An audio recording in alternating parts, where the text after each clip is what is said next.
Olá a todos. Vamos então prosseguir com esta segunda fase do estudo. Na primeira parte do estudo nós vimos que é necessário e é urgente nós conhecermos a este bom Deus, o qual nós vemos que é o Deus da Bíblia. Também vimos que existem muitos deuses. Obviamente são deuses falsos, não são deuses verdadeiros, mas realmente existe só um Deus verdadeiro e esse Deus realmente é o Deus da Bíblia. Nós vemos em todas as religiões que existem no mundo, nenhuma delas oferece realmente uma salvação, um Salvador. A única religião em todo o mundo que oferece isso realmente é a religião do cristianismo. E realmente o ser humano precisa de um Salvador, pois nós estamos perdidos por nós mesmos. Então, nessa primeira fase do estudo, nós vimos que há uma necessidade e uma urgência de conhecer este ser maravilhoso e que realmente a nossa salvação depende desse conhecimento. Nesta parte deste estudo, agora vamos ver realmente quem Ele é. Quem é este ser maravilhoso, este Deus bom, que deixou um livro magnífico que chama-se a Bíblia, que foi compilado. São vários trabalhos de vários autores. Eu diria que o autor na realidade é Deus, mas que foram homens, foram usados. 66 livros, mais de 40 e tal autores para compilar este livro maravilhoso, que nos deixa saber quem Ele é, verdadeiramente. E não, quando nós estudamos a Bíblia, nós realmente, e não vamos para além do que está escrito na Bíblia, pois é-nos recomendado isto na Bíblia, para não irmos além do que está escrito por Paulo, em Romanos, penso eu, e então não devemos realmente ir para além do que está escrito e deixar-nos só na Bíblia e nunca para além do que está escrito. Nós vamos ver realmente que este ser, ele deixou-se conhecer claramente e não há confusão se nós estudarmos a Bíblia. Então, no cristianismo existe, obviamente, vários ventos de doutrina e nós sabemos que existe os que pensam que Deus realmente é um ser, mas ele tem três personalidades. Existem os que dizem que ele são três seres, mas como estão tão unidos em tudo o que eles fazem, que eles são realmente um Deus só, mas são três seres. Mas a divindade é uma só, mas são três seres. Isso chama-se triteísmo. A primeira que eu disse, que eles dizem que é um ser com três personalidades ou uma substância, isso chama-se o tradicional Trindade, a tradicional Trindade. E obviamente existem ainda outras doutrinas como as quais dizem que é realmente um ser o qual se faz aparecer em três fases. Então no Velho Testamento ele é o Yahweh, o Deus Todo-Poderoso. No Novo Testamento ele é o Filho. E agora, depois de Jesus ser elevado aos céus, ser arrebatado depois da ressurreição, ele é considerado, ele seria como o Espírito Santo. Então ele é a mesma pessoa, o mesmo ser, mas ele faz estes três papéis. Então existe, no mínimo, estas três vertentes de considerar o que é a divindade, o que é Deus, mas nenhuma delas na realidade está correta. Nenhuma dessas três, que são as utilizadas no cristianismo, de facto, a Trindade Católica, que é a primeira que eu disse, que é um ser, um só Deus, numa união de três pessoas coeternas, esta realmente é mais adotada por todo o cristianismo. Inclusive, foi adotada décadas depois do movimento adventista começar, o qual eu considero que foi um movimento, foi uma organização, foi uma igreja que foi levantada por Deus, mas Satanás obviamente conseguiu se apoderar e introduzir estas doutrinas. Mas vamos ver que a Bíblia nos diz claramente que Deus não é nenhuma destas três hipóteses que eu disse, mas que Ele é realmente um ser só, soberano, supremo, acima de todos e de tudo. E vamos começar pelo Velho Testamento, ir até ao Novo Testamento, e vamos ver o que é que a Bíblia nos diz, simplesmente. Eu quero que este estudo seja... Crianças possam entender. As crianças vão entender o que está escrito aqui, pois é simples. Realmente é simples. Quando nós lemos a Bíblia e nos deixamos levar pelo que a Bíblia diz e não pôr as nossas ideias no que está escrito na Bíblia, tentando formatar a Bíblia ao nosso conceito, às nossas ideias pré-concebidas. Então, se lermos a Bíblia como ela está escrita, simplesmente como ela está escrita, e a aceitarmos como ela está escrita, nós vamos ver que Deus é um ser supremo. E um só. Não são três.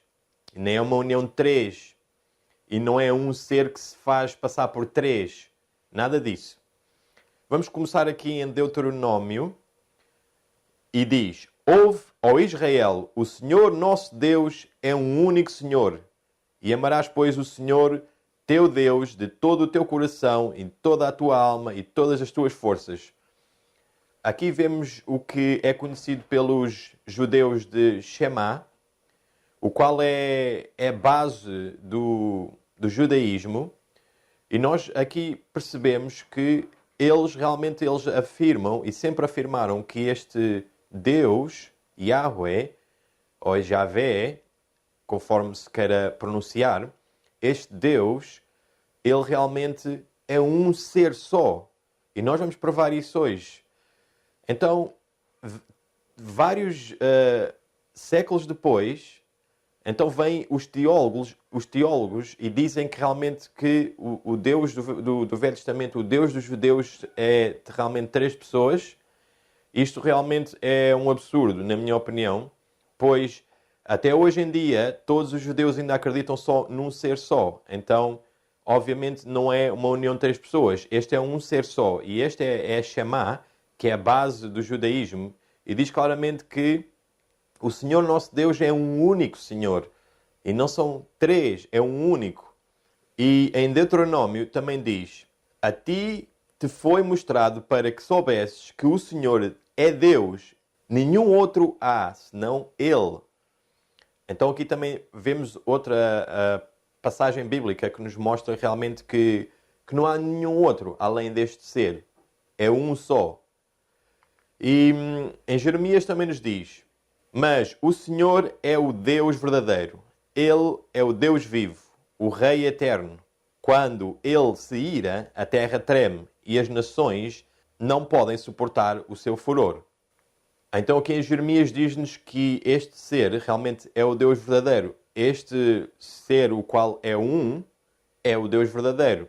E vamos ao Novo Testamento ver realmente o que é que nos diz acerca se há uma diferença do que foi ensinado no Velho Testamento para o Novo Testamento. Se os apóstolos ou alguém dizia algo diferente realmente do que está escrito no Velho Testamento.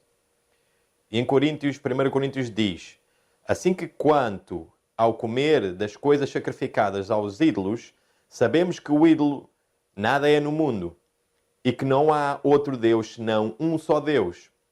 Então estamos aqui a ver que o apóstolo Paulo, que teve um encontro com Jesus e ele foi-lhe ensinado realmente durante 3 anos no deserto o verdadeiro evangelho, e ele tinha um conhecimento superior a qualquer outro dos apóstolos ou a qualquer outro homem.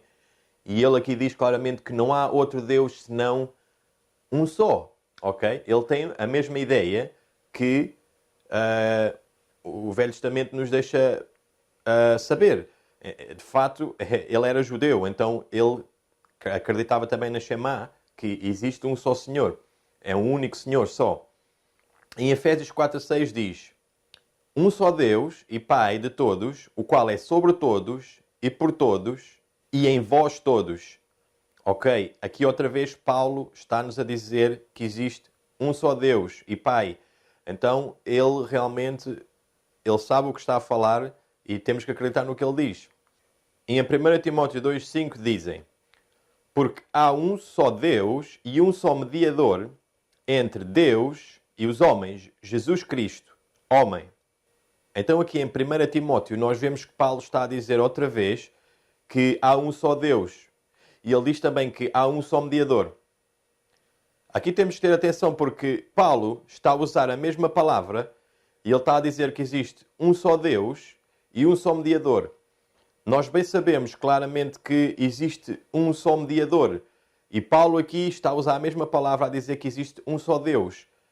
Temos que acreditar que existe só um mediador, como também existe só um Deus, pois a palavra é usada da mesma forma. Ou então teremos que dizer que existem dois mediadores ou três mediadores e realmente ir contra o que a Bíblia diz, que realmente Jesus Cristo é o único mediador. Então a palavra que é usada para um só Deus é usada para um só mediador.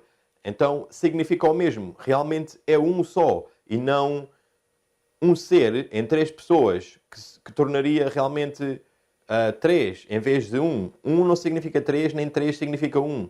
Isso é irracional. E em Tiago diz: tu crês que há um só Deus, fazes bem. Também os demónios o creem e estremecem. Então aqui Tiago está-nos a dizer realmente o que é que os demónios creem. Os demónios são os anjos caídos e eles realmente sabem o que é que se passa no céu e o que é que realmente Deus é. Ele é um só e não são três pessoas num. Existe um só Deus e os demónios aqui, Tiago deixa-nos saber o que é que os demónios, os anjos caídos, eles realmente acreditam. Eles acreditam que existe um só Deus. Quem é a pessoa mais qualificada, realmente, em toda a Bíblia, para nos falar deste ser, realmente é Jesus Cristo. É o Filho de Deus. E diz: Deus nunca foi visto por alguém. O Filho unigênito que está no seio do Pai, esse o revelou. Então, se nós acreditamos na Bíblia, acreditamos realmente que é um livro inspirado e que nos foi passado e conservado ao longo de todos estes anos, nós temos realmente que acreditar que Jesus Cristo é o Filho de Deus e que Ele, quando fala, ele fala a verdade. Então, vamos ver o que é que Jesus Cristo disse e vamos ver realmente quem é este ser, quem é este Deus. E Ele diz em João 17,3: e a vida eterna é esta, que te conheçam a ti só por único Deus verdadeiro e a Jesus Cristo, a quem enviaste. Aqui Jesus Cristo está a dizer quem é que é o Deus verdadeiro. Se nós vermos no princípio do capítulo 17, no versículo 1, ele começa a fazer uma oração ao Pai. De fato, é a oração mais bela, realmente, que existe na Bíblia. E ele está a orar ao Pai e ele diz Pai, e depois ele diz e a vida eterna, ele diz que eu conceda vida a todos. Então, e depois ele diz, e a vida eterna é esta, que te conheçam a ti só por único Deus. Quem é? É o Pai. Jesus está a dizer realmente que o Pai é este Deus verdadeiro. E em Mateus diz: porque vós orareis assim: Pai nosso que estás nos céus, santificado seja o teu nome. Venha o teu reino, seja feita a tua vontade, assim na terra como no céu. O pão nosso de cada dia nos dá hoje, e perdoa-nos as nossas dívidas, assim como nós perdoamos aos nossos devedores. E não nos conduzas à tentação, mas livra-nos do mal, porque teu é o reino, e o poder e a glória, para sempre. Amém.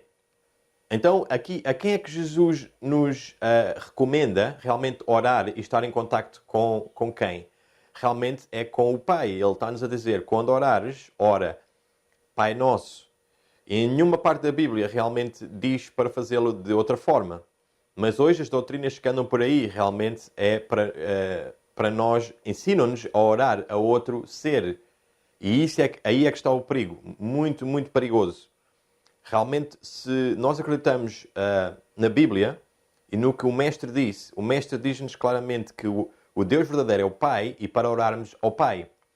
E de acordo com Jesus Cristo, qual é que é o primeiro mandamento de todos? Quando aquele escriba vem e pergunta-lhe o que é que ele diz, vamos ver. E aproximou-se dele um dos escribas que os tinha ouvido disputar e sabendo que lhes tinha respondido bem, perguntou-lhe: qual é o primeiro de todos os mandamentos?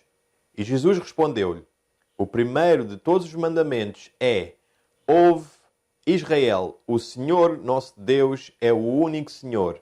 Ame o Senhor, o seu Deus, de todo o seu coração, de toda a sua alma, de todo o seu entendimento e de todas as suas forças. E o segundo é este: ame a seu próximo como a si mesmo. Não existe mandamento maior do que este. O que é que nós vemos aqui, claramente? Que o escriba está a tentar passar uma rasteira a Jesus e ele faz-lhe uma pergunta. E nós temos que ter atenção, porque o escriba, realmente se havia alguém em toda a nação judaica, era os escribas, porque o trabalho deles era fazer cópias das escrituras e eles sabiam realmente o que era a fé ou a verdade realmente judaica, ou o Deus judeu. Se havia alguém que conhecia, eram os escribas. E então ele está a tentar fazer com que Jesus realmente diga algo de errado, mas realmente Jesus responde conforme ele estava a pensar, da maneira correta. E temos que ver que Jesus, ele diz que o primeiro mandamento de todos é amar o Senhor, mas antes disso ele diz o quê?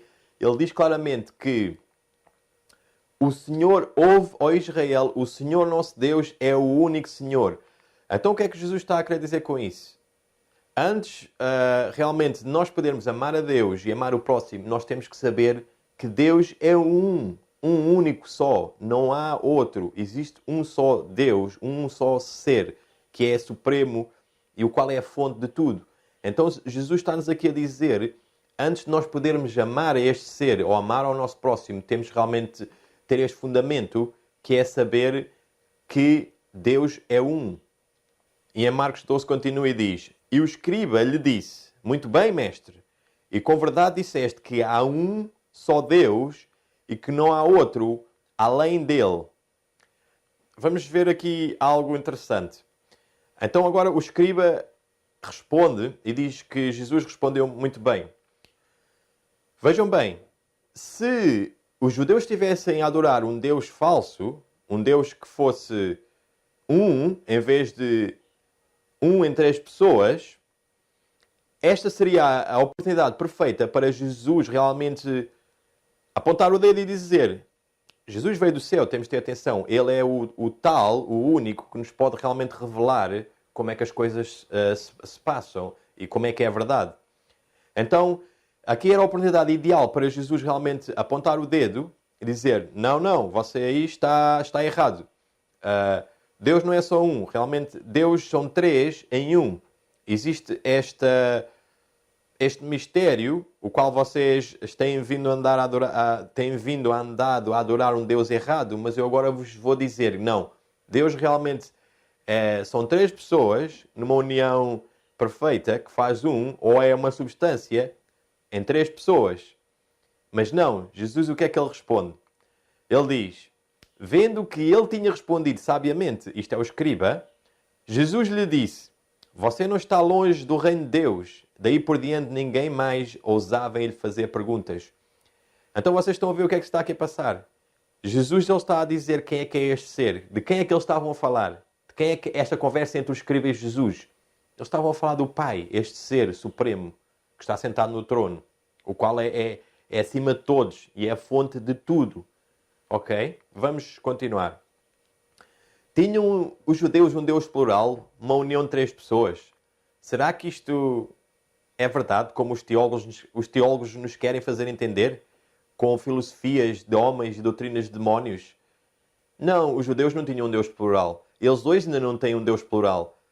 Será que é tão difícil entender? Porque é que os teólogos querem pôr algo que não existe no Velho Testamento, como a palavra Elohim, dizendo que é uma palavra no plural, quando os próprios judeus, eles não entendem essa palavra como plural, mas eles entendem como sendo um único ser.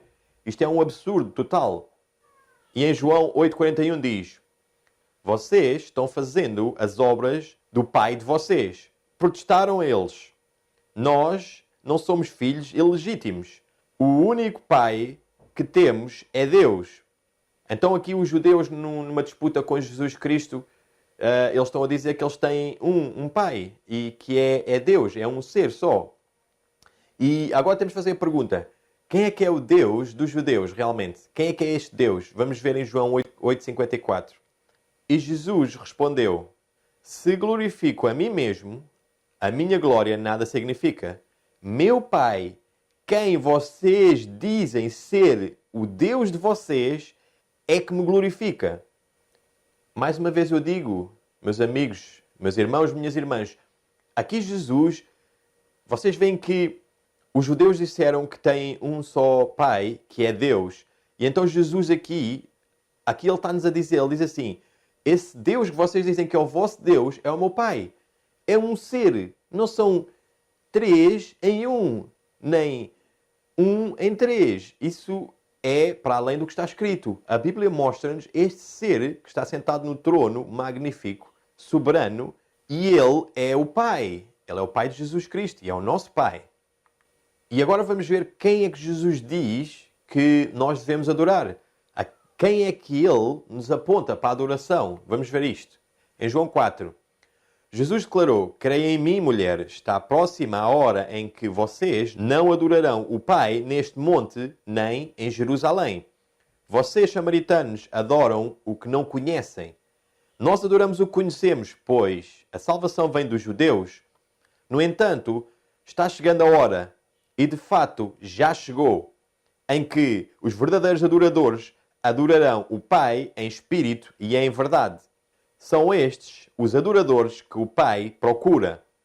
Vejam bem, estes versos são de fato muito importantes. E aqui Jesus, para quem não entende, realmente não consegue entender a profundidade do que está aqui a ser dito. Jesus está-nos a levar de volta à adoração ao Pai. De fato, ele diz: eu sou o caminho, a verdade e a vida. Ninguém vem ao Pai senão por mim. A gente não vamos a um ser, a uma substância de 3 pessoas. Nós vamos ao Pai. Jesus veio para nos mostrar o Pai. E então ele aqui está-nos a dizer que os verdadeiros adoradores adorarão o Pai em espírito e em verdade. Ele diz: estes adoradores é que o Pai procura. E ele diz que nós adoramos o que conhecemos. Os judeus, eles adoravam o que eles conheciam. É este ser que é o Pai. Ok? Não vamos fazer confusão. Não vamos deixar-nos ser enganados. Satanás, ele quer tomar lugar para realmente receber adoração, meus amigos. Vamos ver o que é que Jesus nos está a dizer. Ele está a apontar-nos para o Pai. Ele sempre esteve. Ele é o Deus verdadeiro, o Pai. E vamos continuar. Quais foram os ensinamentos de Jesus aos apóstolos acerca do Deus da Bíblia? Vamos ver se realmente Jesus, quando veio, por algum motivo, vamos pensar assim, ele não nos revelou, pois existe uma passagem na Bíblia que diz: vocês não podem ouvir tudo, então o Espírito, quando vier, ele vai-vos revelar, vai-vos levar em toda a verdade. Então, será que depois de Jesus ascender, porque os discípulos não conseguiam aguentar ainda essa verdade de Deus ser 3 em 1, ou de ser realmente 3 seres numa união, então será que depois de Jesus ascender que ele revelou isso aos apóstolos? Vamos ver. Ainda há bocado nós lemos este verso em 1 Coríntios e diz que não há outro Deus senão um só. E depois, 2 versos a seguir, Paulo concluindo diz: todavia, para nós há um só Deus, vírgula, o Pai, de quem é tudo e para quem nós vivemos, e um só Senhor, Jesus Cristo, pelo qual são todas as coisas e nós por Ele. Eu não sei. Como é que pode ficar mais claro? Este verso estas passagens aqui em Coríntios, onde Paulo de fato, ele é uma dor de cabeça para os trinitários, pois se nós lermos o princípio de todas as epístolas de Paulo, ele faz esta divisão: graça e paz de Deus, o Pai, e de Jesus Cristo. Deus, o Pai, e Jesus Cristo. Ele faz esta divisão. Há esta divisão. Deus é soberano acima de todos, é o Pai, que tem um Filho bendito, Jesus Cristo. Mas Paulo aqui está-nos a dizer quem é este Deus. Ele diz que não há outro Deus senão um só. E depois ele diz, todavia para nós há um só Deus. E ele diz-nos quem é esse Deus. Ele diz-nos o Pai. E ele diz que há um só Senhor. Há uma divisão entre o Senhor e Deus. Senhor, o nosso Salvador é o Filho de Deus. O Pai é o Deus da Bíblia. Ele é o Deus da Bíblia. E continuando em Tiago, o que é que Tiago nos diz? Será que Tiago também tem a mesma ideia que Paulo e que Jesus Cristo? Veremos.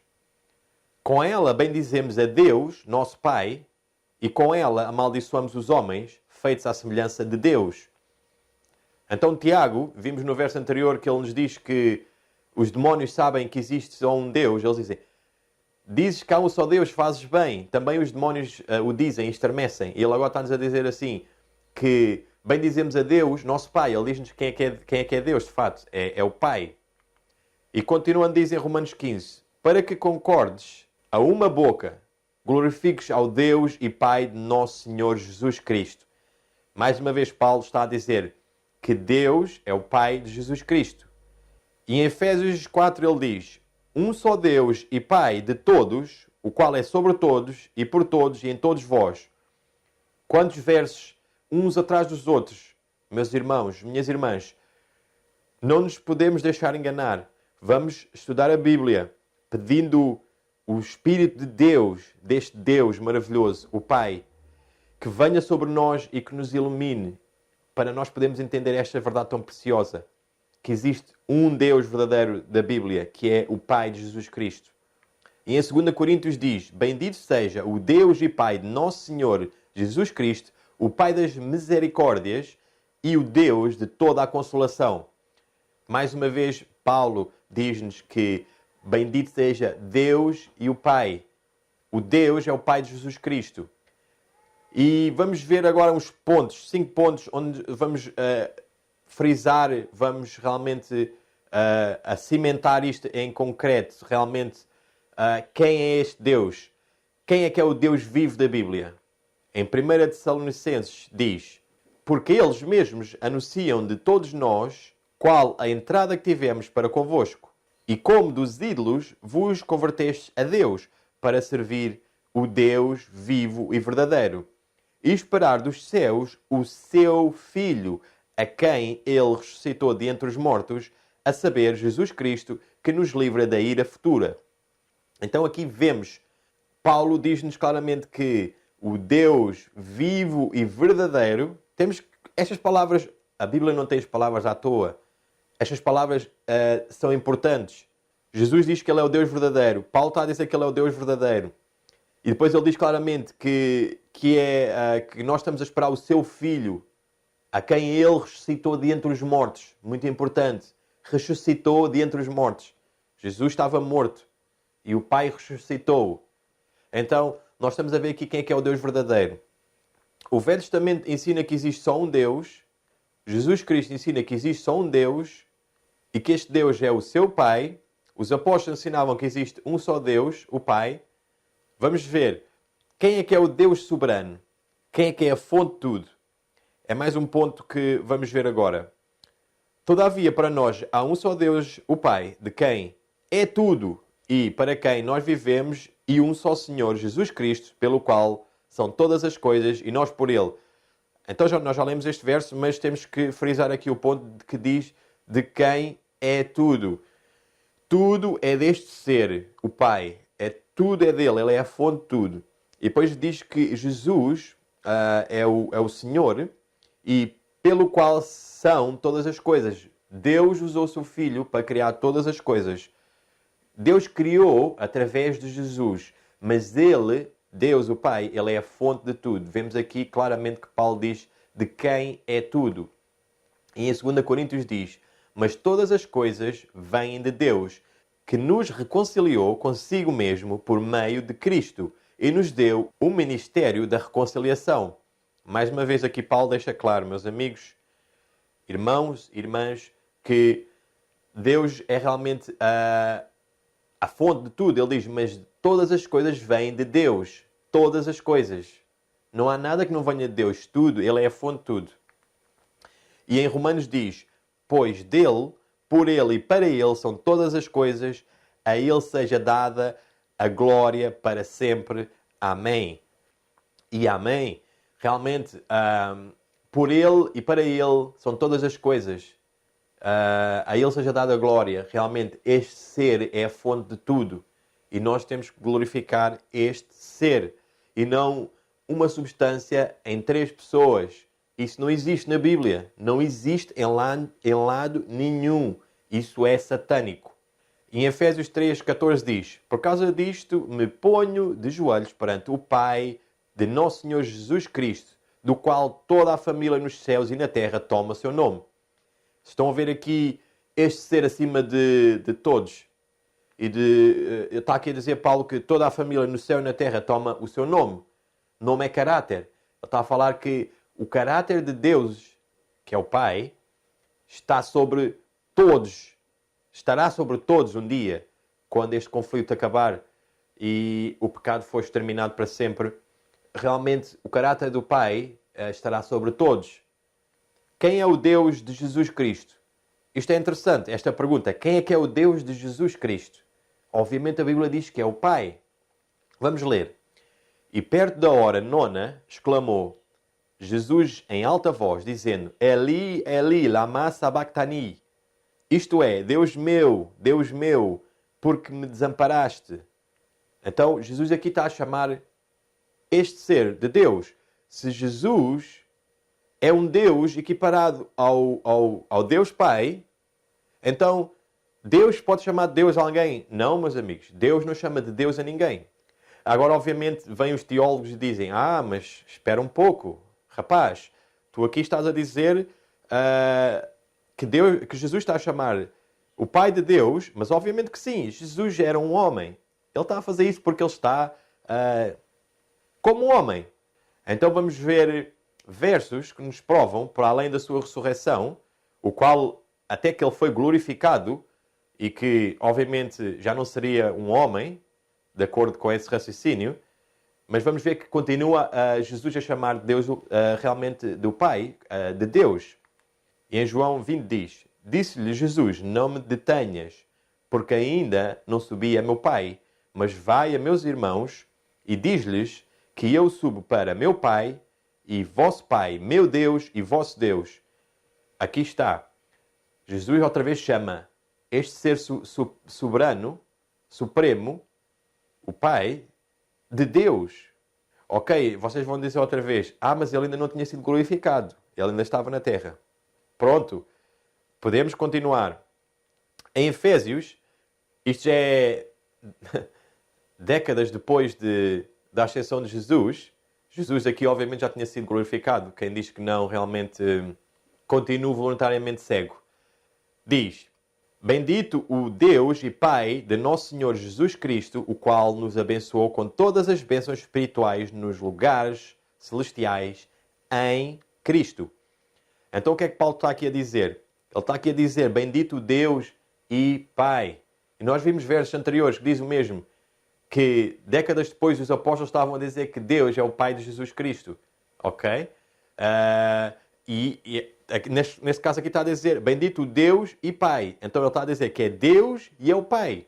Ok? Realmente, Jesus Cristo, ele tem um Deus. Mas Deus não tem Deus. Não sei se estão a fazer entender. Deus, o Pai, não tem Deus. Ele não chama a ninguém de Deus. Mas Jesus Cristo chama ao Pai de Deus.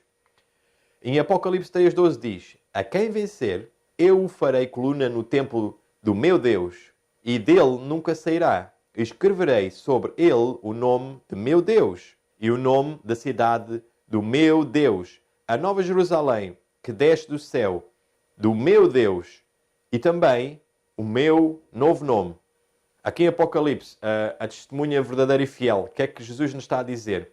Que nós, os que vencermos, nós realmente teremos o nome deste meu Deus, diz Jesus. Outra vez, meu Deus. Acho que fica claro. Quem não quiser ver, então, se a Bíblia diz uma coisa e nós não queremos ver, não há outra solução. Isto, de facto, de uma certa forma, isto é a blasfémia contra o Espírito Santo. Pois o Espírito Santo, ele, conforme a gente lê a Bíblia, ele convence-nos da verdade e nós queremos ser rebeldes e resistir. Então isso realmente é a blasfémia contra o Espírito Santo. Quem é exclusivamente o Altíssimo da Bíblia? Vamos ver quem é que é o unicamente chamado de Altíssimo e Todo-Poderoso. Eu de facto não tenho aqui os versos porque o estudo iria ficar muito longo. Realmente falta aqui informação que teria para 3 horas só a falar deste assunto. Só que realmente a gente temos que tentar resumir tudo, mas o Altíssimo e o Todo-Poderoso exclusivamente é chamado ao Pai. Há pessoas que pensam que em Apocalipse diz que o Todo-Poderoso é Jesus Cristo. Não. Vocês leiam antes e vocês vão ver que o Todo-Poderoso é o Pai. E vemos depois também para a frente no Apocalipse que chama outra vez deste ser que está sentado no trono de Todo-Poderoso. É o Pai. O Todo-Poderoso é o Pai. O Altíssimo é o Pai, unicamente. E diz em Salmos 78, 17. E ainda prosseguiram em pecar contra Ele, provocando ao Altíssimo no deserto. Então vamos ver aqui esta provocação que houve no deserto. Vamos ver contra quem é que eles estavam a pecar. Muitas pessoas pensam que estavam a pecar contra Jesus. Muitas pessoas pensam porque foi Jesus que esteve no Monte Sinai a dar a lei, que ele é o Deus da Bíblia. Não é. O Pai estava a usar Jesus como mediador para falar com os humanos. Mas a lei é do Pai. Tudo é do Pai. Este é o Deus da Bíblia, o verdadeiro. O Deus dos israelitas é o Pai. Apesar que Jesus foi usado pelo Pai como a palavra, por isso ele é a palavra, para realmente transmitir estas coisas. Mas o Deus verdadeiro é o Pai. E em Isaías 63 diz, porque dizia, certamente eles são meu povo, filhos que não mentirão. Assim ele se fez o seu Salvador. E em toda a angústia deles, ele foi angustiado. E o anjo da sua presença os salvou. Pelo seu amor e pela sua compaixão, ele os remiu e os tomou e os conduziu todos os dias da antiguidade. Mas eles foram rebeldes e contristaram o seu Espírito Santo. Por isso se lhes tomou em inimigo e ele mesmo pelejou contra eles. Então aqui estamos a ver o que é que aconteceu no deserto. Em Salmos diz que o Altíssimo realmente foi provocado no deserto. E então aqui vemos o que é que Isaías está-nos a dizer. Que existe este ser que foi provocado e ele virou-se contra eles. Mas existe aqui um outro. Existem aqui dois. Existe ele, se nós vemos o verso está a dizer, ele se fez seu Salvador, ele foi angustiado, ele os remiu. O seu Espírito Santo, ele mesmo pelejou contra eles. E depois existe aqui outro ser, que diz que é o anjo da sua presença. Os salvou. Jesus realmente é chamado do anjo, o anjo do Senhor. E isto não estou a dizer que Jesus é um ser criado e é realmente um anjo. Ele é um anjo porque a palavra anjo quer dizer um mensageiro. A palavra anjo quer dizer mensageiro. A palavra anjo não quer dizer mais nada do que isso. E de facto, quando diz arcanjo Miguel, quer dizer que é o arque, quer dizer o topo, quer dizer, ele é o anjo, o chefe dos anjos. E o anjo realmente quer dizer um mensageiro de Deus. Isso não quer... se a gente disser que um anjo automaticamente é criado, isso não é o que quer dizer anjo. Anjo quer dizer mensageiro. Obviamente todos os anjos foram criados. Jesus não foi criado. Isto é outro assunto que será desenvolvido em outros estudos. Mas aqui existe o anjo realmente da sua presença que os salvou. E nós vemos em Êxodo que Jesus é realmente o anjo do Senhor. O anjo de Deus diz: eis que vos envio um anjo diante de ti, para que te guardes pelo caminho e te leve ao lugar que te tenho preparado. Guarda-te diante dele e ouve a sua voz. E não provoques a ira, porque não perdoará a vossa rebeldia, porque o meu nome está nele. Então nós sabemos aqui que o que é que está aqui a ser dito? Que Deus pôs o nome em Jesus Cristo, ou neste caso aqui fala que é o anjo, e diz que este anjo iria acompanhá-los no caminho. Nós sabemos que Paulo fala que a coluna de fumo ou a coluna de fogo e aquela nuvem que andava sempre com eles durante o deserto, durante a caminhada, nós sabemos que aí diz que realmente é Jesus que os acompanhava. Nós sabemos que Jesus os acompanhava. Ele é este anjo. E ele tem um nome sobre ele. Ele também pode ser chamado verdadeiramente de Yahweh, pois ele herdou isso do Pai. Jesus pode ser chamado de Yahweh, pois ele herdou isso do pai. Nós vemos isso em Hebreus. Ele herdou um nome. E vamos ver aqui os versículos mais para a frente. Mas estamos aqui a ver que no deserto, realmente, eles contristaram o seu Espírito Santo. Por isso, se tornou contra eles. Deus tornou-se contra eles. Então estamos aqui a ver que o Altíssimo é realmente o Pai. E que Jesus Cristo é o anjo. Então, fica claro. Em Marcos 5,7 diz: E clamando com grande voz disse: Que tenho eu contigo, Jesus, Filho do Deus Altíssimo. Conjuro-te, por Deus, que não me atormentes. Então estamos aqui a ver, mais uma vez, vimos que os demónios, os anjos caídos, eles sabem que existe um só Deus, e agora eles, ao serem expulsos por Jesus, um deles, ele está aqui a dizer Jesus, Filho do Deus Altíssimo. Vocês estão aqui a ver claramente o que é que está a passar. Os demónios sabem que existe um só Deus, e eles sabem que este Deus é o Pai de Jesus Cristo, o Altíssimo. E em Lucas diz-nos o mesmo, que tenho eu contigo Jesus, Filho do Deus Altíssimo. Lucas 8:28. O Pai é mais velho que Jesus Cristo. Isto pode parecer um pouco fora do contexto, ou fora da vossa sabedoria, ou do vosso conhecimento, aliás, que vocês possam ter acerca deste assunto, mas realmente a Bíblia diz-nos isto, que o Pai é mais velho que Jesus Cristo. Vamos ver. Em João: Ouviste que vos disse: Eu vou e venho para vós. Se me amasseis, certamente exultaríeis, porque eu disse: Vou para o Pai, porque o meu Pai é maior do que eu. Ok, onde é que aqui está a dizer que realmente Jesus é mais novo, ou o Pai é mais velho? Ou o Pai é o primeiro e Jesus é o segundo? Aqui realmente não parece estar a dizer isso, mas aqui há uma palavra que realmente é traduzida como maior, quando diz meu Pai é maior do que eu, mas esta palavra de fato pode ser traduzida também como velho, é mais velho do que eu. E nós vemos isto em Romanos 9:12, diz: Foi dito a ela, o mais velho servirá ao mais moço. Então nós vemos aqui que os tradutores, talvez por estas ideias pré-concebidas da Trindade, eles traduziram isto como o meu Pai é maior do que eu. Mas nós vemos em outras partes do Novo Testamento, do grego, que a mesma palavra é traduzida como mais velho. Ou quer dizer, exatamente, como mais velho. Então, poderíamos muito bem traduzir isto como: Vou para o Pai, porque o meu Pai é mais velho do que eu. E de facto nós vemos que isto é a tradução correta. Esta é a tradução correta. Realmente o Pai é mais velho que Jesus Cristo. Pois nós sabemos que em Provérbios 8, Jesus procedeu do Pai. Em João diz-nos também que ele procedeu do Pai. E que ele realmente nasceu, foi gerado do Pai. E aqui tem graça que isto está a falar em João 14 e fala do Espírito, do Consolador. E diz que: Ouvistes que eu vos disse, vou e venho para vós. Então, Jesus ia ir e iria vir outra vez. Ok? Não é outra pessoa, é Jesus que iria vir. O Pai é maior que todos. A Bíblia diz-nos, João 10:29, Meu Pai que me as deu é maior do que todos. Ninguém pode arrebatá-las da mão do meu Pai. Então aqui, Jesus, mais uma vez, ele está-nos a querer dizer esta verdade eterna.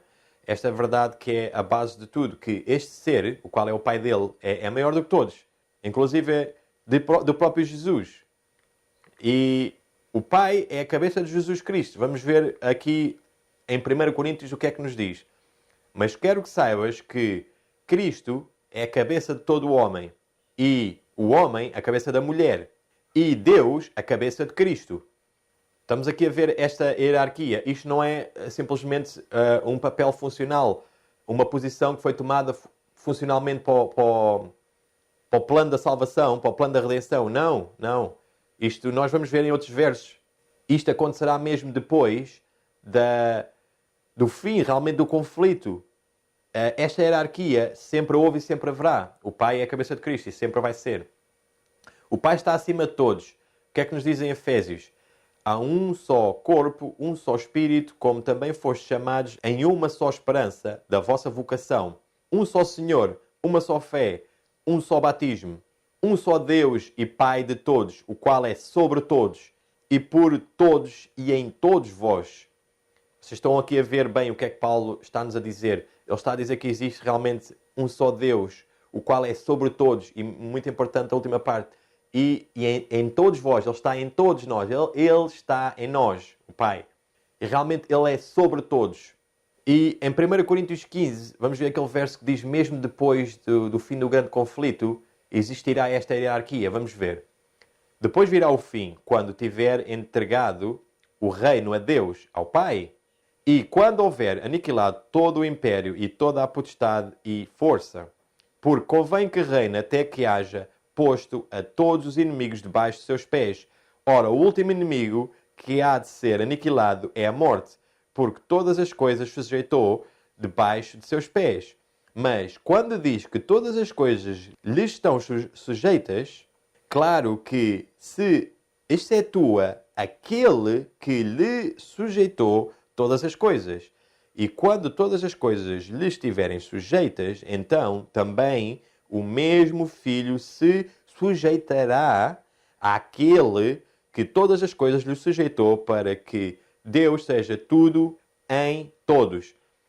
Este verso é destruidor desta doutrina satânica da Trindade. Porquê? Porque nós vemos aqui que realmente, mesmo depois do fim do grande conflito, Jesus ainda continua a ser chamado Filho e Ele realmente se vai sujeitar àquele que tudo sujeitou a Ele.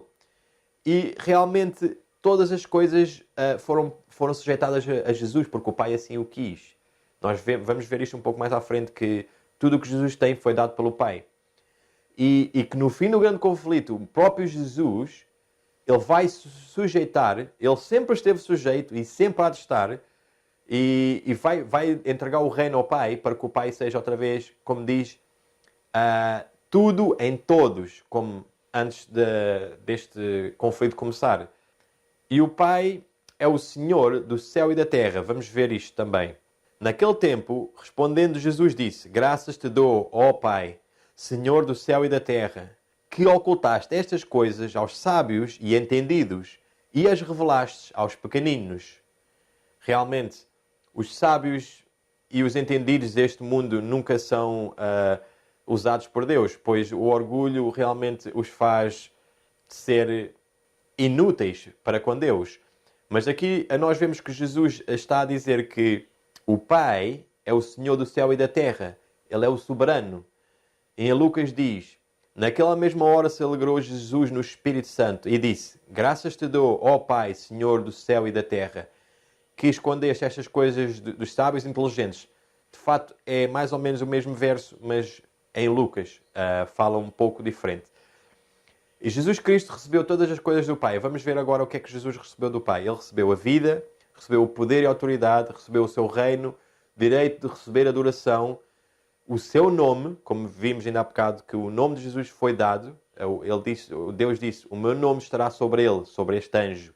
E ele recebeu todas as coisas. Vamos ver. Porque, como o Pai tem a vida em si mesmo, assim deu também ao Filho ter vida em si mesmo.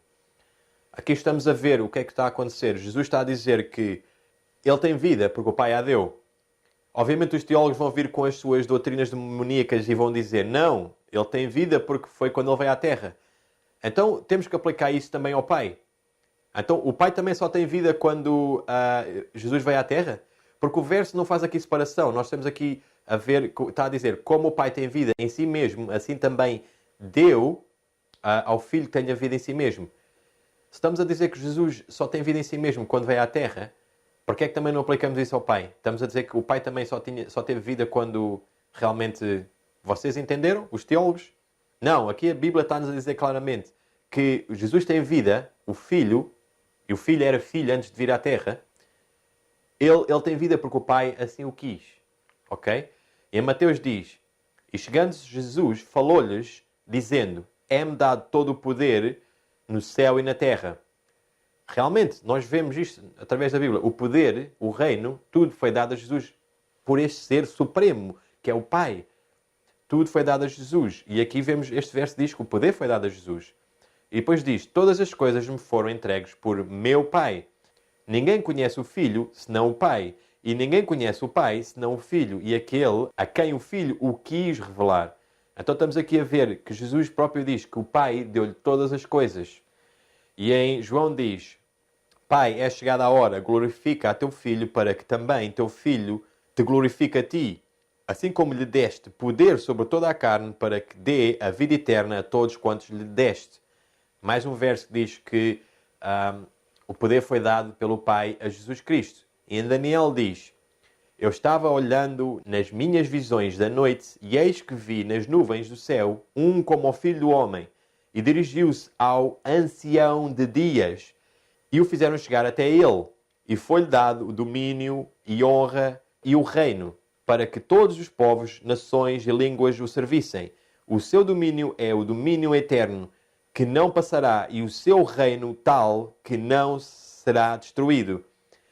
Aqui em Daniel estamos a ver aqui a entrega, isto é uma visão do futuro que Daniel estava a ver, e estamos a ver a entrega do reino a Jesus Cristo. A quem é que os anjos levam Jesus Cristo? A um ancião de dias. Quem é este ancião de dias? É o Pai. Ele é o que está sentado no trono, é este ser supremo, a fonte de tudo.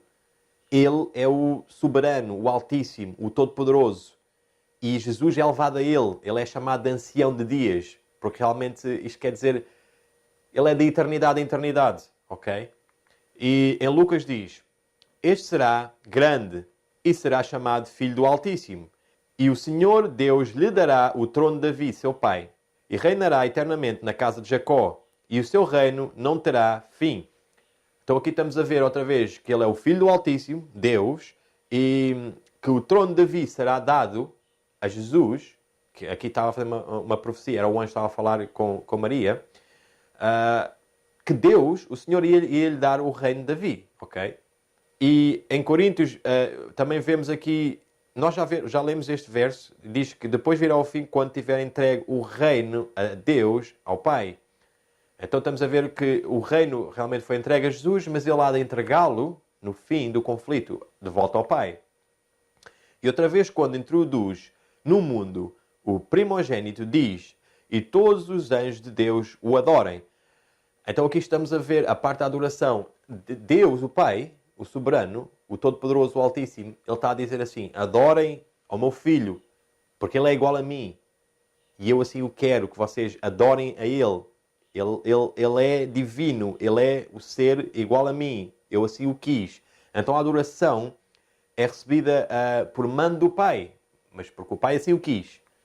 Por isso também Deus o exaltou soberanamente e lhe deu um nome que é sobre todo o nome, para que ao nome de Jesus se dobre todo o joelho, todos os que estão nos céus e na terra e debaixo da terra, e toda a língua confesse que Jesus Cristo é o Senhor, para a glória de Deus Pai. Muito bem, aqui estamos a ver neste verso que diz que o Pai o exaltou e lhe deu um nome, e diz que todo o joelho se dobre, e depois diz, porquê? Para a honra e glória do Pai. Okay? Deus deu tudo ao seu Filho.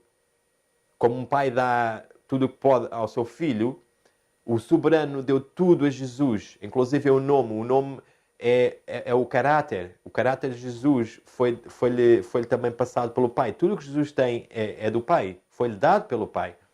Em Hebreus diz: feito tanto mais excelente do que os anjos, quanto herdou mais excelente nome do que eles. Então estamos aqui a ver o que é que aqui Paulo está-nos a dizer. Que Jesus Cristo, ele não se pode comparar a nenhum anjo, nem a nenhum ser. Ele realmente é único, unigênito, exclusivo. Ele é o Filho de Deus, o Filho literal de Deus. Então ele herdou isto tudo do Pai. Por isso ele é igual ao Pai, porque o Pai assim o quis. O Pai ama o Filho e todas as coisas entregou nas suas mãos. João 3,35. Então estamos aqui a ver claramente que Jesus realmente ele é o que é porque o Pai assim o quis. E nós adoramos a Jesus porque ele é o Filho de Deus. E o exaltamos e o honramos porque o Pai assim o quis. E vamos ver os pontos realmente que vimos até agora. O Pai é a fonte de todas as coisas. O Pai é o Deus de Jesus Cristo. O Pai é maior que todos e acima de todos. O Pai é a cabeça de Jesus Cristo. O Pai é o Senhor do céu e da terra. E também vimos que o Pai é o Altíssimo, é o Poderoso, o Ancião de Dias.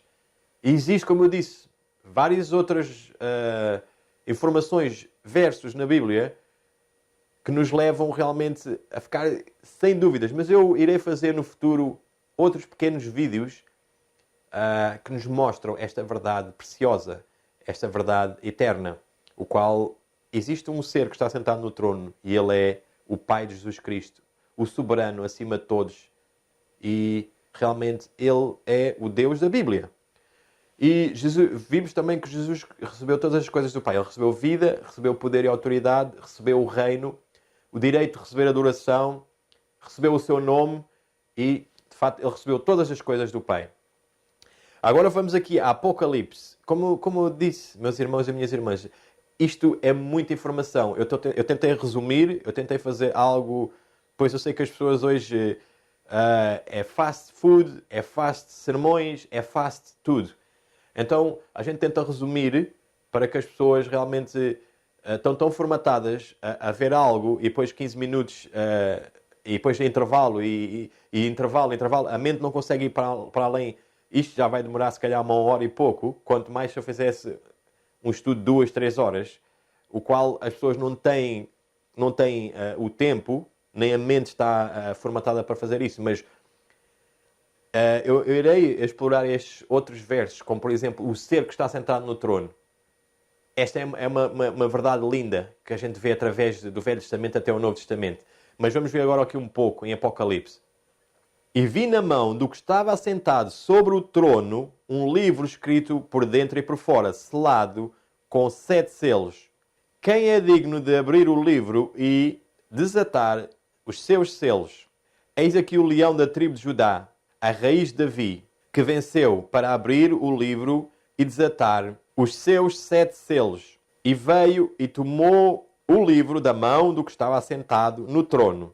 Digno és de tomar o livro e de abrir os seus selos, porque foste morto, e com o teu sangue nos compraste para Deus, de toda a tribo, língua, povo e nação. E para nosso Deus nos fizestes reis e sacerdotes, e reinaremos sobre a terra. Digno é o Cordeiro que foi morto, de receber poder e riquezas e sabedoria e força e honra e glória e ações de graças. E ouvi a toda a criatura que estava no céu e na terra e debaixo da terra e que estão no mar e a todas as coisas que nelas há, dizer: ao que está assentado sobre o trono e ao Cordeiro sejam dadas ações de graças e honra e glória e poder para todo o sempre. E os 4 animais diziam: Amém. E os 24 anciãos prostraram-se e adoraram ao que vive para todo o sempre. Então aqui em Apocalipse estamos a ver que no céu não há confusão a quem é que se adora. No céu eles não adoram este ser em 3. Não há um ser em 3 ou 3 seres em uma união tão perfeita que fazem um. Não existe isto no céu. No céu eles adoram da mão daquele que está sentado no trono. E eles dizem: ao que está sentado sobre o trono e ao Cordeiro sejam dadas ações de graças e honra e glória e poder para todo o sempre. E os 4 animais selam isso a dizer Amém. Quando a gente diz Amém, acabou a oração. Eles estão a adorar. Isto é uma visão que João está a ter no futuro, o qual ele está aqui a ver o que é que está a passar no céu. E todo o mundo, todos os seres em todo o universo, eles adoram a este ser que está sentado no trono e ao Cordeiro. Não existe mais ninguém. Eles depois dizem Amém. Fechou ali. A oração fechou. A adoração fechou. Eles prostram-se e adoram ao ser que está assentado no trono e ao Cordeiro, que é Jesus Cristo. Não existe mais ninguém. Não vamos acreditar o que estes homens, influenciados por espíritos de demónios, nos estão a tentar dizer. Eles estão-nos a tentar levar à perdição. Se nós não adoramos este ser e a seu filho, nós estamos perdidos. Pois Deus não aceita que nós possamos pôr outro Deus em seu lugar. Deus é um Deus ciumento. E Ele deixou informação bem clara na Bíblia acerca de quem Ele é. As pessoas que procurarem vão encontrar certamente. Então em Apocalipse diz-nos que eles não estão confusos no céu. E a nossa adoração tem que ser igual à adoração que está no céu. Pois nós vamos para lá e realmente vamos estar com Deus para o resto da eternidade. Nós vamos ver isto. Em Apocalipse 7 também diz: depois destas coisas olhei e eis aqui uma multidão a qual ninguém podia contar, de todas as nações e tribos e povos e línguas, que estavam diante do trono e perante o Cordeiro, trajando vestes brancas e com palmas nas suas mãos. E clamavam com grande voz, dizendo: salvação ao nosso Deus, que está assentado no trono, e ao Cordeiro. E todos os anjos estavam ao redor do trono, e dos anciãos, e dos 4 animais, e prostraram-se diante do trono sobre os seus rostos, e adoraram a Deus, dizendo: Amém. Louvor, glória e sabedoria, e ação de graças, e honra e poder e força ao nosso Deus, para todo sempre. Amém. Mais uma vez aqui, meus irmãos, Apocalipse 7. Será que Deus deixou os últimos versículos, capítulos da Bíblia em Apocalipse, no Apocalipse 22, talvez, onde Ele nos diz que Ele realmente é uma união de 3 pessoas, ou que é um Deus em 3 pessoas? Será que Ele nos deixou saber isso? Deus está-nos a confundir. Se Deus é uma união de 3 pessoas, se Ele é uma substância em 3 pessoas, porque é que está escrito isto? Isto é para nos fazer confundir. Se eu adoro a um Deus só e a seu Filho, a culpa é da Bíblia. A culpa é de Deus. Pois é o que está escrito na Bíblia. Quem é que eu vou acreditar? Eu vou acreditar nos homens?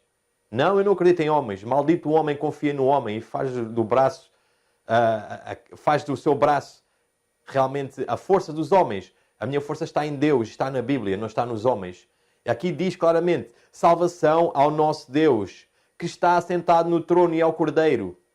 Estes seres no céu, eles sabem bem a quem é que eles estão a adorar. Eles não estão a adorar a uma união de 3 pessoas. Eles estão a adorar ao Deus único e verdadeiro que está sentado no trono e ao Cordeiro. E eles dizem: prostram-se diante do trono e sobre os seus rostos e adoram a Deus. Eles adoram a Deus. Eles não adoram a uma trindade satânica criada por Satanás e desenvolvida pela Igreja Católica. Espíritos demónios. Apocalipse 22 diz: e os 24 anciãos e os 4 animais prostraram-se e adoraram a Deus que estava assentado no trono, dizendo: Amém, aleluia. E saiu uma voz do trono que dizia: louvai o nosso Deus, vós todos os seus servos, e vós que o temeis, assim pequenos como grandes. E nela não vi templo, pois o seu templo é o Senhor Deus Todo-Poderoso e o Cordeiro. E a cidade não necessitava de sol nem de lua para que nela resplandecessem, porque a glória de Deus a tem iluminado e o Cordeiro é a sua lâmpada. E ali nunca mais haverá maldição contra alguém, e nela estará o trono de Deus e do Cordeiro. E os seus servos o servirão e verão o seu rosto, e nas suas testas estará o seu nome. Aleluia! Aqui estamos a ver o último capítulo da Bíblia. O que é que nos está a dizer? Que prostram-se e adoram a Deus que estava assentado no trono. Não há confusão aqui. Aqui, isto é uma visão. João está a ver o que é que acontecerá no futuro. Aqui não há confusão entre estes seres, entre os anjos. Eles adoram o que está sentado no trono e ao Cordeiro. Não existe mais ninguém. E eles dizem: louvai o nosso Deus, todos vós seus servos. Todos nós que somos servos de Deus temos que realmente adorar a este Deus e ao Cordeiro. Eles dizem: e nela não vi templo, porque o seu templo é o Senhor Deus Todo-Poderoso e o Cordeiro. Deus e o Cordeiro. Deus e o Cordeiro. Não existe outro ser. Ok? E depois diz: estará o trono de Deus e do Cordeiro. Outra vez. O trono de Deus e do Cordeiro. E aqui diz que é belo e verão o seu rosto. Nós veremos o rosto deste ser, meus amigos. Minhas irmãs, meus irmãos. Não nos deixemos ser enganados. Satanás, ele está perdido, ele quer levar a maior parte com ele. Em Apocalipse 3 diz que todo o mundo se maravilha após a besta. Nós sabemos que a besta uma instituição que dá o vinho a beber desta matriz, desta igreja católica, o qual a base de tudo o que eles acreditam é a Trindade. A Trindade é uma doutrina satânica que destrói a personalidade de Deus. Ela destrói a personalidade do Pai e do Filho, pois eles dizem que há uma união de 3 pessoas. Isso destrói Deus, meus amigos. Vamos estudar, vamos nos humilhar. Se nós acreditarmos nestas heresias, que acreditemos só na Bíblia. A Bíblia diz-nos que existe este ser que está sentado no trono e o Cordeiro. Não diz que existe outro ser. Não diz que existe uma união de 3 seres. O mundo inteiro pode dizer isto. Todos os teólogos, todos os homens de grande nome e grande sabedoria, aparentemente sabedoria do mundo, eles podem dizer o que eles quiserem. Eu acredito o que está na Bíblia. Se eu for culpado, se eu for julgado, se eu for condenado, Deus é o culpado. A Bíblia é a culpada. Pois eu acredito no que está escrito na Bíblia. Eu agradeço a vossa atenção e espero que continuem a ver estes estudos, pois eu faço isto com muito carinho e realmente com amor, para que vocês possam ver realmente estas verdades preciosas que mudam na prática a nossa vida com este ser e com o seu Filho maravilhoso. E que possamos realmente continuar firmes na palavra de Deus. Vamos fazer uma pequena oração para acabar este estudo. Pai Santo, nós agradecemos-te por nos teres trazido das trevas para a tua luz maravilhosa. Agradecemos por teres-me usado a mim, Pai, para partilhar esta informação com toda a tua família humana, os teus filhos e as tuas filhas. Ó Santo Deus, ajuda-nos a ser mais humildes e a realmente aceitar o que está escrito na tua palavra. E nisto nós agradecemos e pedimos em nome, Filho bendito, Jesus Cristo. Amém, Pai.